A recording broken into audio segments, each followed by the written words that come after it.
Etihad Airways memang alami turbulensi hebat pada Rabu 4 Mei kemarin, dan apa yang sebenarnya terjadi saat itu kita akan bahas langsung bersama dengan Kapten M. Ali Nahdi dari Wakil Presiden Federasi Pilot Indonesia. Selamat pagi. Selamat pagi. Dan juga di sini sudah ada Ustadz Asep Khalid, pembimbing umrah dan juga korban pesawat Etihad. Selamat pagi. Assalamualaikum warahmatullahi wabarakatuh. Waalaikumsalam.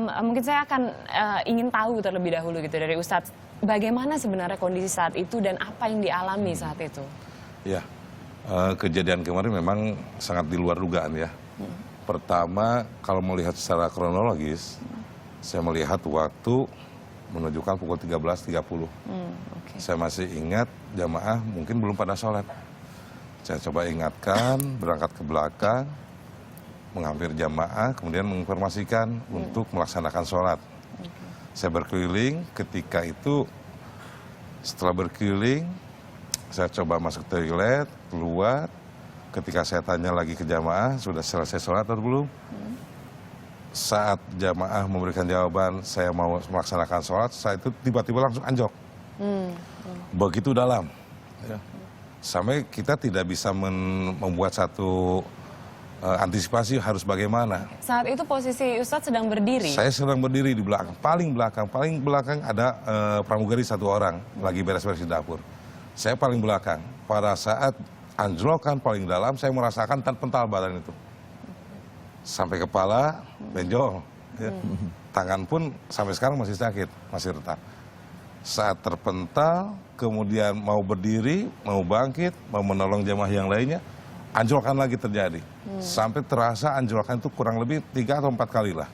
Hanya yang paling dalam itu, anjlokan yang paling dalam, sampai saya itu berpikir, karena ini panjang durasinya, mungkin ini akan terjadi malapetaka yang besar. Apakah di laut atau di darat, walau alam. Ya. Durasinya berapa lama saat itu? Yang saya rasakan ya antara 5 menit lebih lah. Ya, 5 menitan lebih.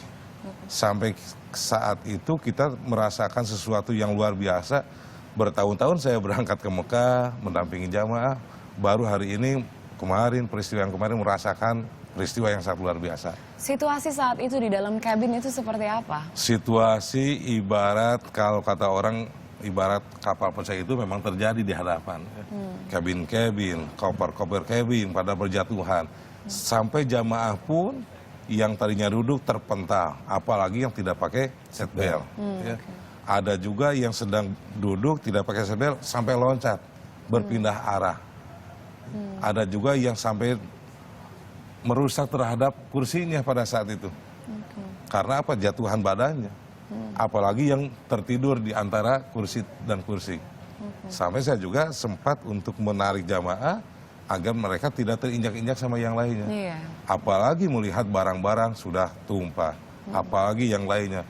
Penutup kabin aja sudah banyak yang copot. Ya, banyak copot. Dan sementara untuk uap kita melihat beberapa yang sudah jatuh. Sementara yang lain di belakang yang lebih parah itu. Kondisi lebih parah ada di belakang. Dan kita juga sudah melihat beberapa cuplikan gitu, gambar dari di kabin itu seperti apa. Sebenarnya Kapten, saya ingin tahu ketika turbulensi terjadi sebenarnya apa yang dialami oleh pesawat saat itu? Biasanya kalau turbulensi yang kita disebut CAT, itu modelnya kayak macam CAT. CAT itu bukan kucing tapi Clear Air Turbulence. Jadi itu tidak ada di tempat kita punya weather radar.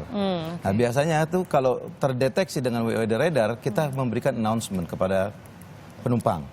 Ya kalau sampai kelihatannya agak besar, kita akan memberitahu dan seatbelt akan di-on-kan. Tapi seperti ini, sepertinya Clear Air Turbulence atau downdraft. Downdraft itu bisa menghasilkan macam kayak gitu. Makanya kalau saya lihat daripada apa yang ada kayak gitu, itu kelihatannya sampai dia punya oksigen masnya sampai drop. Ya nggak? Terus juga langit-langit mungkin karena kena benturan-benturan entah dari. Makanya sebaiknya kalau saya sarankan selalu daripada cabin crew dia memberitahu walaupun seatbeltnya off, tetap pakailah seatbelt itu. Memang diberikan seatbelt off dengan kata lain itu cuacanya agak lebih baik. Tapi yang namanya CAT itu tidak bisa terdeteksi oleh weather radar kita. Meskipun sudah ada flight plan, apakah bisa dihindari? Karena tidak terdeteksi, tidak kelihatan, kelihatannya bagus. Oh gitu. Jadi kita lihat itu bagus, clear, bagus. Makanya disebut clear air turbulent. Kan? Nah, itu kelihatannya bagus. Jadi kita nggak memberi seatbeltnya pasti biasanya off ya seatbelt. Kemarin off. Seatbeltnya off. Jadi bagus. Tapi ternyata memang itu bisa certain nggak kelihatan tahu-tahu terjadi itu atau downdraft. Itu pernah terjadi juga di airline lain juga seperti kayak macam di San Francisco. Sampai drop turunnya sampai ke bawah. Sampai ke berapa ribu kaki. Nah, itu juga terjadi injury kayak gitu. Makanya disarankan kepada semua penumpang supaya walaupun seatbelt itu off, supaya dia memakai seatbelt. Ini saya tidak melewati daripada KNKT. Nanti kita lihat dari KNKT hasilnya gimana. Nah, ini cuma analisa yang seperti pernah terjadi di mana saja. Oke, dan kalau itu terjadi sebagai kapten gitu, apa yang bisa dilakukan dalam situasi seperti itu? Biasanya setelah terjadi itu kita akan memberikan seatbelt, setelah kelar itu kita akan memberikan announcement. Kita memberitahu bahwa tadi terjadinya ada clear air turbulence dikarenakan apa-apa kita memberitahu itu. Karena itu sebelum terjadinya tidak ada apa-apa. Kalau memang seperti model ada weather, kita di depan, kita akan memberikan announcement, seatbelt akan on, hati-hati karena kita akan memasuki cuaca yang buruk. Nah itu bisa diberitahu, kalau ini tidak. Baiklah, kalau begitu kemarin memang situasinya seperti itu Pak Ustadz, tidak ada pemberitahuan dan kemudian... Kemarin itu situasinya memang kita lihat ya, kondisi lagi aman. Pramugari juga lagi membagikan makanan, memberikan minuman. Melihat situasi seperti itu, saya juga memberanikan, apalagi kalau situasi sudah aman seperti itu. Ya. Enak jalan untuk memberikan kabar kepada jamaah, mengingatkan, membangunkan dan sebagainya. Atau mungkin memberikan informasi yang lainnya. Melihat seperti itu ya kita jalan aja. Ada tanda-tanda, nggak ada indikator untuk masuk di wilayah yang tidak boleh. Kita harus tetap pasang seatbeltnya. Ya. Kondisi aman seperti itu, ya luar biasa ini kejadian yang sangat di luar dugaan lah. Oke, dan saat itu sesuai dengan apa yang Anda lihat, ada korban terparah seperti apa yang Anda temukan? Yang saya lihat, satu karena di sana penumpang paling belakang nih, saya informasikan banyak sekali rombongan yang baru pulang umroh. Termasuk saya pribadi, ya memimpin jamaah dari Topaz Mega Citra, membawa jamaah, kemudian kebetulan paling belakang. Saat itu yang paling parah itu jamaah yang berdarah di mukanya, kemudian dia tidak sadarkan diri, termasuk yang mungkin yang tua, shock, jantung berdebar, sampai dia kekurangan oksigen. Ada juga yang tidak bisa berbuat banyak, dia duduk termenung karena jemaah saya juga mengalami patah tulang, ya, Ibu Yayu. Kemudian Pak Lepi suaminya di punggungnya, dia nggak bisa bergerak sedikit pun. Saya coba karena dia terlungkup, saya coba menyadarkan, bertanya masih sadar atau tidak. Dia tidak menjawab, saya coba balikan badannya. Sakit terasa di punggungnya.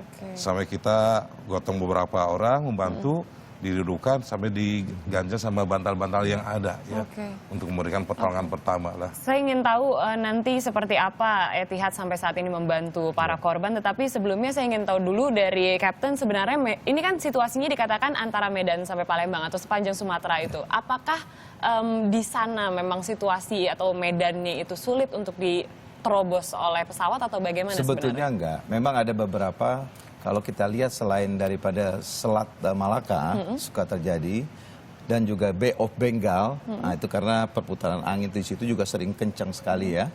Jadi banyak turbulensi. Apabila awalnya sudah ada, kita akan memberikan seatbelt.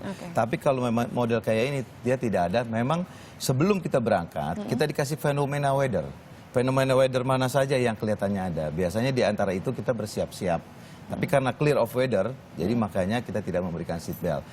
Tapi memang kalau terjadi kayak gitu, biasanya kita meminta pertolongan selain dari cabin crew, mungkin juga ada penumpang dokter yang bisa membantu, dan asuransi-asuransi itu juga pasti ada. Terakhir mungkin dari Ustadz, bagaimana sampai saat ini bantuan dari Etihad? Singkat saja. Yang pertama, ya kami mengaturkan terima kasih pada pihak Etihad juga yang bertanggung jawab terhadap seluruh pembiayaan pengobatan. Bahkan pihak Etihad juga memberikan jaminan dimanapun mereka berobat di tanah air, di kampung halamannya, pihak Etihad akan membantu untuk reimbursenya. Ya. Kalau misalkan jamaah sudah pada pulang ke rumahnya masing-masing. Hingga saat ini ditanggung sepenuhnya begitu sepenuhnya, ya? Seperti itu. Kita harapkan kejadian seperti ini tidak lagi terjadi. Amin. Terima kasih banyak, Kapten. Ya, dan cuma saya ingatkan aja, makanya ingat, pakai seatbelt terus. Seatbelt itu walaupun harus dia ya? seatbeltnya off, pakai seatbelt. Dan satu juga, lagi, masih ada nih. Silakan. Masih ada. saja Pak Ustadz. Karena ini kan banyak jamaah campuran ya, bukan hanya dari perkotaan, dari pedesaan. Atau mungkin jamaah yang baru berangkat. Harusnya mungkin kalau melihat jamaah ataupun penumpang dari beberapa daerah, baik Indonesia ataupun dari negara mana, harusnya ada informasi yang bisa dimengerti oleh jamaah juga. Karena jamaah nggak semuanya mendapatkan edukasi yang sama. Artinya komunikasi yang lebih baik dari pihak maskapai ya. Baiklah. Bisa dimengerti lah. Baik, terima kasih banyak. Kita akan lihat lagi informasi selanjutnya seputar ekonomi dan bisnis yang akan hadir sesaat lagi. Tetaplah bersama kami.